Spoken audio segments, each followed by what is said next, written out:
Hey, I'm FTFE and welcome back to the channel that seeks out stupidity wherever it's hiding and executes it in public.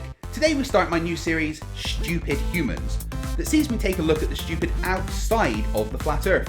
This series will be out once every other weekend and my patrons will get to vote on what particular brand of stupidity the episode will contain.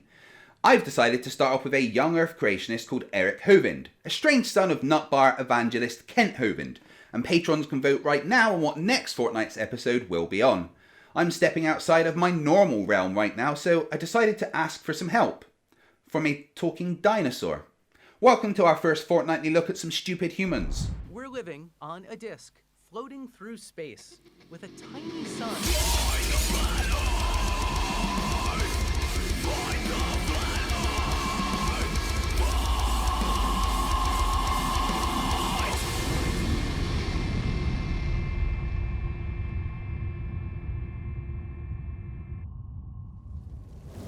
Right, what awaits me in this new land of stupid? Let's find out. Did man and dinosaurs live together? According to evolutionary science, Marianne, that's impossible. But what if science actually proves that the dinosaurs did not live millions of years ago? Oh god. What have I done? No one told me there was this much stupid outside of a flat earth.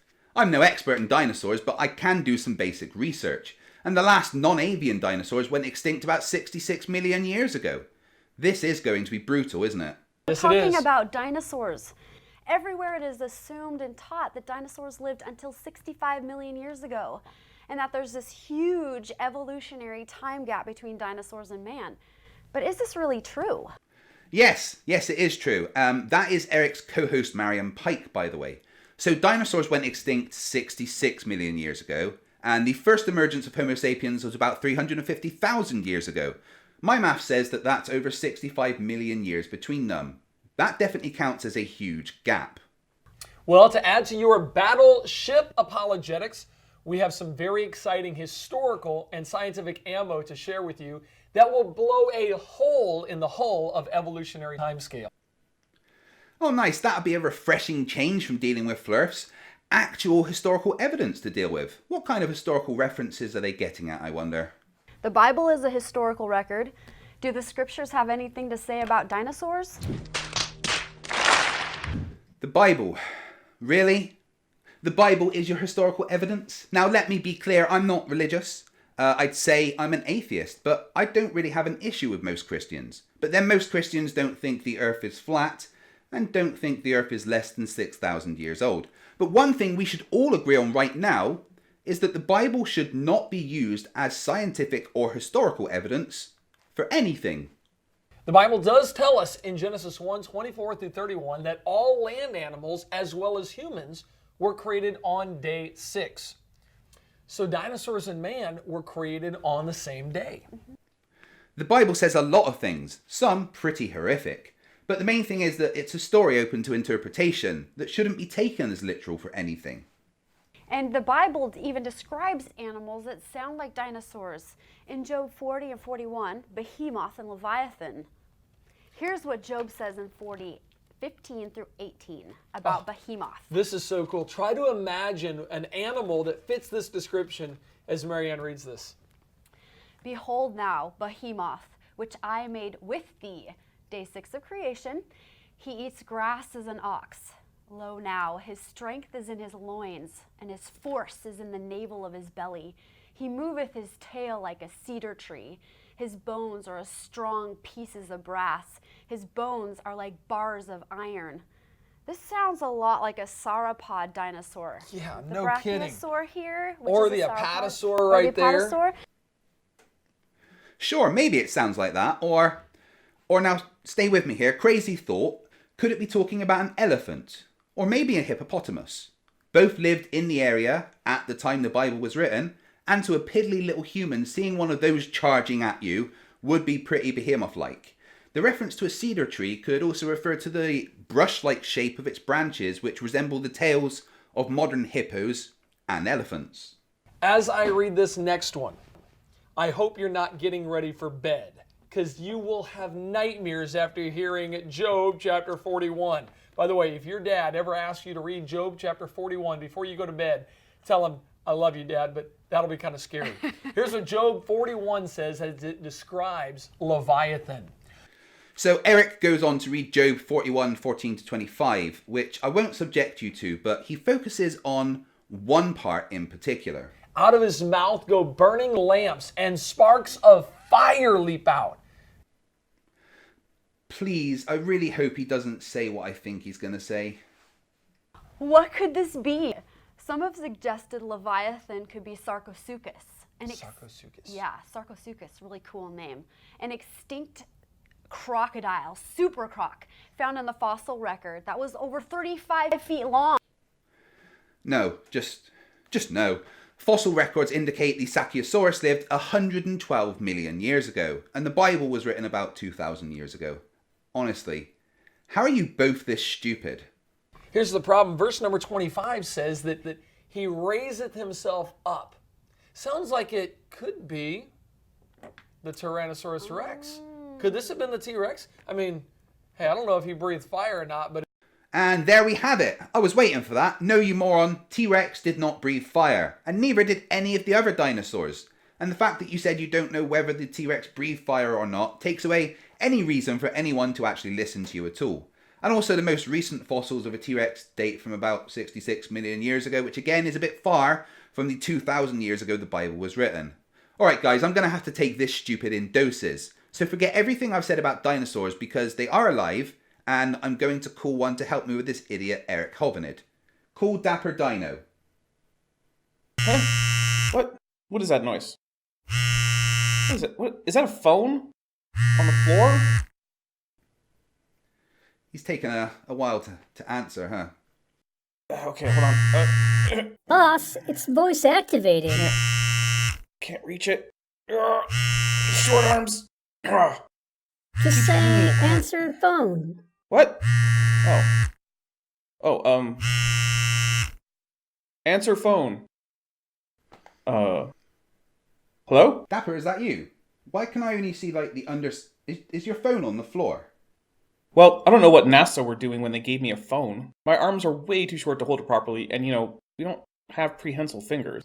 Okay. Anyway, so, Eric Hovind is stupid, huh? Yeah, just like his father. Well, how about you tell the people some of the reasons that he's dumb? Over to you, bud. We had a catastrophic flood here in Pensacola, and it got us to thinking about the flood in Genesis chapter 7. Yeah, I mean, it brings up our big question of today. Is there any evidence in the present that would actually show us or help confirm what God's word says, that there really was a global, worldwide that is, flood that occurred just over 4,000 years ago? And why would this be important? Well, I can tell you right off the bat, there isn't any evidence in the modern world that can confirm a global flood because there just wasn't a global flood, Eric. It wouldn't be a matter of is there evidence. It would be blindingly obvious if that had ever happened in such a recent period as 4,000 years ago. A top 10 list. Here we go. 10 reasons why the worldwide flood is true. And of course there's more, but let's start with number 10, evidence. Here we go. Billions of fossils, in fact, trillions of fossils that exist all over the world. Now, here's the thing about fossils that you need to understand. You must have sediment. And what is sediment? Sand and water mixed together, also known as mud. See, that's part of the problem, Eric. You don't even know what sediment is. Not all sediment is waterborne. There are aeolian sediments, which are windborne, laid down in dunes. In fact, many famous fossils, like the fighting velociraptor, or recent fossils of oviraptors brooding nests, come from aeolian deposits. Further, there are evaporites in this whole fossil, well, in between layers in the fossil record. And you know what is interesting about evaporites? They happen when water evaporates, leaving behind the non-volatile chemicals that were dissolved in the water, like salts. Pray tell, how do we get layers of salt, in many cases very thick layers of salt, during a global flood when the water isn't drying out and then coming back to put more sediment, sometimes not even waterborne sediment? Yeah. See, when something dies, it normally decays. If it is quickly buried in sediment or quickly buried in mud, that is when it fossilizes. It is rare that things are quickly buried in mud unless there's a flood. While a rapid burial certainly makes the fossilization process more likely to occur, it is by no means required. In fact, some of the best fossils that we have, such as the fossils of the Solnhofen Lagerstätten, where we found such amazing fossils as the Archaeopteryx lithographica holotype, yeah, those formed slowly at the bottom of an anoxic lagoon. How do we know? Well, because we can actually test the sediments for things like chemistry, and we know how such fine-grained sediments form, which is that they form in silty water over a very long period of time where they settle out slowly with low force, which is what allows things like feather preservation in those fossils. But we don't see one or two fossils all over the world. We see billions, and Eric, trillions, and the only way to explain this is if all at once there was a global, worldwide flood. Yes, absolutely. No, in fact, the fossil record does not show any evidence of having been laid down all in a single event. It is obviously the record of a long period of time, of different environments, with different populations of animals, and the fact that there are so many fossils can easily be explained by the time scale involved. Number 9 on our list, high altitude sea creature fossils, like this little guy right here. They find clams, and they're petrified, they're turned to stone, and they're in the closed position. These things are found literally all around the world, sometimes in layers 4 feet thick. They find these things just all cram-packed together. That's not how they die out in nature. They don't all go to one burial place to get buried. They're in the closed position, which indicates they got buried very rapidly and they didn't have time to open up, which is what normally happens under normal conditions. So these petrified clams are found all over the world, even on top of mountains. Well, Eric, these supposed clams found in the closed position, yeah, those aren't clams, those are brachiopods. Brachiopods look superficially like bivalve mollusks, but they're not even in the same phylum. That's like confusing an earthworm and a cat. They are completely different organisms. The only similarity is the superficial one of both having paired shells that close on each other. And brachiopods, when they die, have their shells close, because their shells have to be actively held open, whereas bivalve shells have to be actively held closed by the animal. As for these fossils being found on top of Mount Everest, yeah, Mount Everest is a result of the Indian plate colliding with the Asian plate and pushing up the seabed between them into the mountains. This isn't some kind of a mystery. Clams didn't end up there because they were washed up there by a flood. And even you think that the mountain was pushed up, although you think it happened in the ridiculously short timescale of 1 year. Correct. Number 8, polystrate. Okay, no. We're not going to get into depth on this, because this is a claim that hasn't been current since 1878, when John William Dawson wrote the book Acadian Geology, the geological structure, organic remains, and mineral resources of Nova Scotia, New Brunswick, and Prince Edward Island. This claim is 150 or so years old. This is just stupid. Here's the thing. All of these, quote, polystrate fossils aren't actually polystrate. They are the fossils of tree-like plants, which can stick around for decades or in some cases even centuries, and were then encased by several different layers, often from flooding, that all represent the same stratum in the sense of it was the same environment with the same geological processes. Not every single layer that you see in a rock is a stratum. That's all there is to it. Hey, number 7 on our list is the bent rock layers that they find all over the world. If you tried to bend a rock, what would happen? It would break. It would break, it would crack. Well, they find bent rock layers all over the world.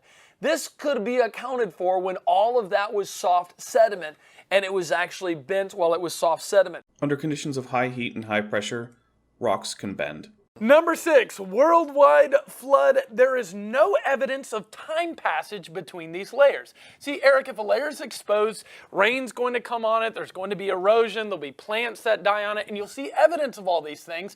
And yet these layers were formed rapidly, or it looks like they were formed rapidly, because there's no time for erosion or any of these things. So it points to a worldwide... Actually, there are a lot of erosional features between strata and evidence of time. There's this thing called a soil horizon, where we can actually tell that there was paleosoil at a certain point in the stratum. And often we can find successive soil horizons going up the column, which means that there had to have been enough time for soil to establish itself, which requires plants growing, it requires bacteria, it requires things like earthworms. All of this takes time. So yes, there is evidence of time within and between the strata. Flood. Evidence number 5. Hydrologic sorting, which of course is when you get all materials and sediments and water together and it's sorted according to water, hydrologically.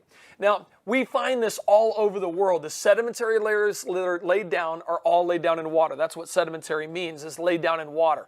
And what we observe is we observe hydrologic sorting.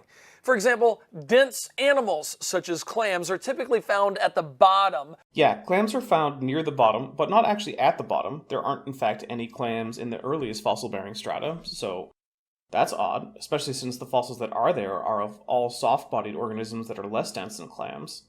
But clams are also found all the way through to the top. So why are there Cenozoic clams, Eric? Why are there clams in the same layers as things like birds and monkeys?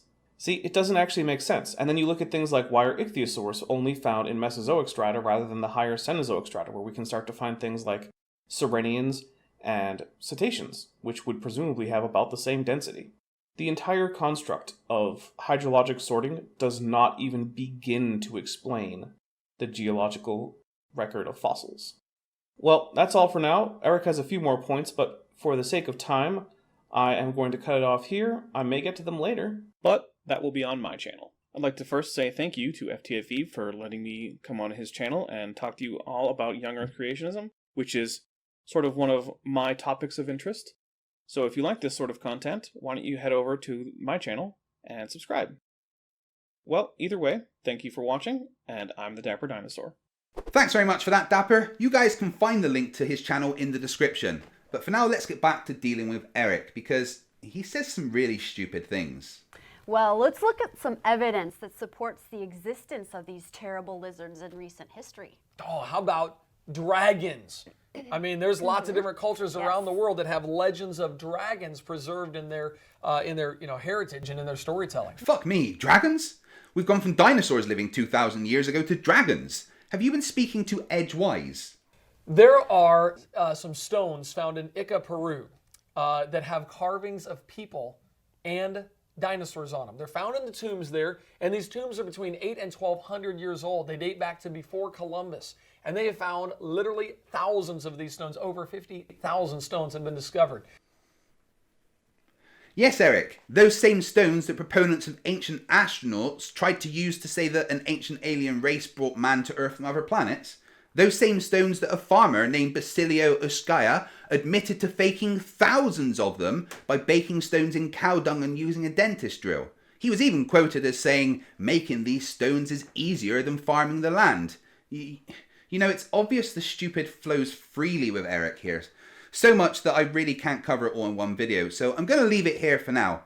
I want to thank Dapper Dino for helping me on my first venture outside of Flat Earth, and make sure you guys go and subscribe to him. Now, just before I go, I want to say a massive thank you to all my patrons. Your support allows me time to focus on my channel and do what's important, bringing you great content and fighting the Flat Earth. I want to say an extra massive thank you to my $200 patrons, Christopher Kane and Jeffrey Sloan. If you'd like to join and become part of the FTFE team, go to patreon.com/FTFE.